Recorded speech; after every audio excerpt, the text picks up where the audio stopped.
I'm joined now by Geoffrey Aronson. He writes about Middle East affairs. He's the chairman of the Mortons Group and joins us now via Skype. Welcome, sir. Thank you. Good to be here. Let's start with the helicopter crash. What do we know so far about the prince reportedly killed in the helicopter crash? Well, we don't know much beyond the fact that he was on an inspection mission along with other local officials, and the helicopter went down. As far as I know, we have no clearer understanding about the cause of the crash, whether it was a mechanical problem or done in some sort of kinetic fashion by opponents of Saudi Arabia and that part of the world. So we just need to wait and see to clarify what's going on there. But what about the location itself? Saudi Arabia has been engaged in a 2-year military campaign targeting Yemeni rebels, and the day before, Saudi air defense team intercepted a ballistic missile fired from Yemen. Yeah, absolutely, yes. So there's more action in the air within Saudi airspace happening in these last days, as you correctly pointed out.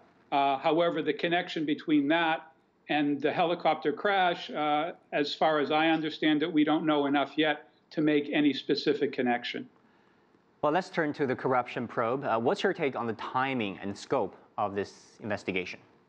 Well, the scope, as we've read, is quite sweeping. The important point here is the Ben Salman family, headed by the current king of Saudi Arabia, has now emerged as, in a sense, triumphant over other members of the Saudi family, the Abdullah family and others. So this is clearly, in a sense, a win for the Salman part of the Saudi ruling establishment. And it's clear that this is of a piece with other efforts on the part of the king's son, Mohammed bin Salman, to emerge as, in a sense, the kingmaker, if you will, in Saudi Arabia across the broad ruling spectrum, whether it be the economy, security, politics, and so forth. So it's a wide-ranging attempt on his part and on the family's part to emerge as the unquestioned and uncontested leadership of Saudi Arabia. Geoffrey, very quickly, how do you think these will impact Saudi Arabia's standing among the Middle Eastern countries? Well, they're all monarchies of one sort or another in that part of the world. So in that sense, there isn't anything particularly unusual about this. What it does suggest is there's some degree of instability within the ruling regime in Riyadh.